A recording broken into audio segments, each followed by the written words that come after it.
Go ahead, Bill. Well, you ready to start? Yes, sir. Okay.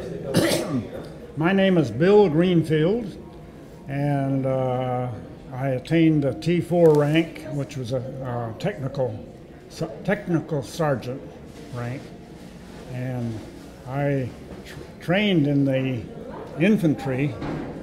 But when I got overseas, I was in the occupation forces, and they put me into a searchlight battalion, where I learned radar. And that started me on my life career. I was in radar all through my working years. And is that as much as you want to know? What else did you say? Where do you live? Where do you live currently? Oh, where do I live currently? Yeah. Oh, I live in Tucumcari, New Mexico. Is that where you were born? I was born in Castlewood, South Dakota, and that's a little town in eastern South Dakota. We have a lot of lakes around that area, and farmers. We was farmers. I had two brothers serving already in the South Pacific, and my brother Carl was in Europe in the 4th Cavalry, and he was in the Belgian Bulge.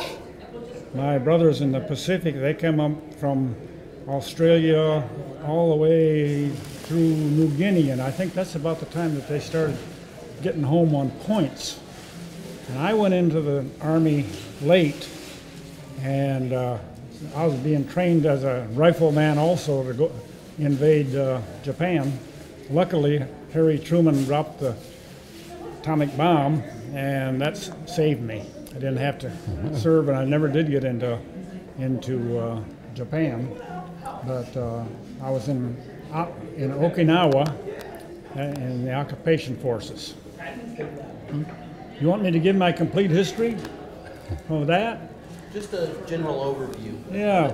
Well, working on those radar sites, they sent me to the Philippine Islands to go to school on the radar site, on the radars that I was working on, and got back to the Okinawa, and they decided they wanted me down there for an instructor to teach the young Filipino boys.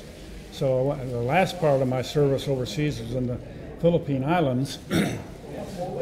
I might tell you about the trip over. We left Seattle, and we sailed about 5-6 days, and we hit that typhoon that was hit Okinawa in 1945, in August, I think it was, September.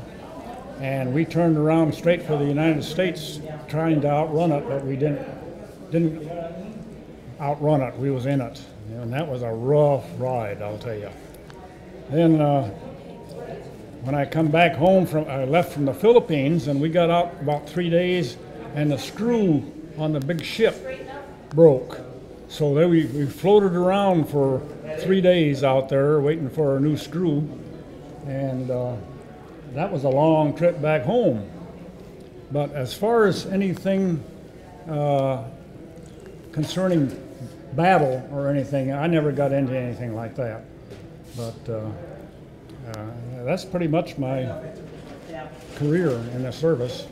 I'm sure glad I went, because I got 2 nice boat rides, even if I didn't have trouble on both of them. Now it's your turn. Mine? Okay. I'm Leon Logan. I live in Tucumcari, New Mexico also. I went into service in February of '44. I turned 18 in January, in service February of '44. Till the time I went in, most of it was just about over. I went to radio mechanic school in Wisconsin, then I wanted to fly, so I went to aerial gunnery school in Panama City, Florida, Tyndall Field.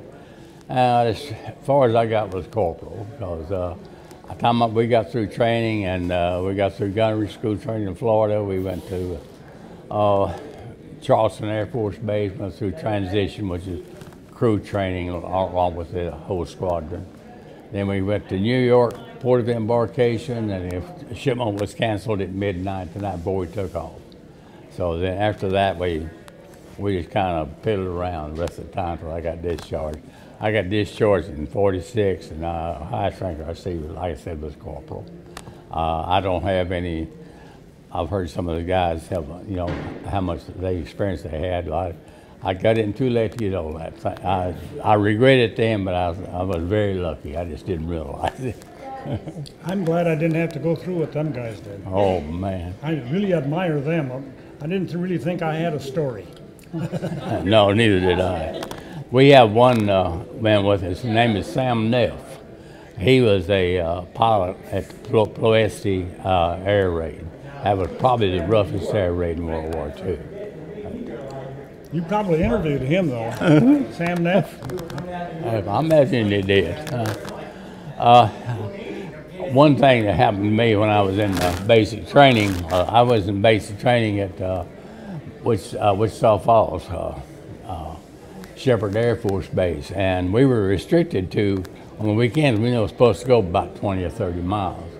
But I had a brother who was a careerman in the service, so he sent me a little book of passes, and he had signed those for me, and I went to my hometown, Sweetwater, which is about 120 miles, and I was going with my current, she's my wife now, but she was my high school sweetheart then, and I'd go to Sweetwater and visit her. I'd leave on Saturday morning, go to Sweetwater to stay with her. I didn't get a bit of sleep. I come back to Wichita Falls. I came back one morning, and I was sitting on the bunk, pulling my shoes off, and they made us fall out for KP. So I get any more sleep for another night. So that's, I went out, I got a college, I fiddled around and just run around for years, and I graduated from the University of Texas in 1958. And so that's about sums me up. That enough? Good. Thank you.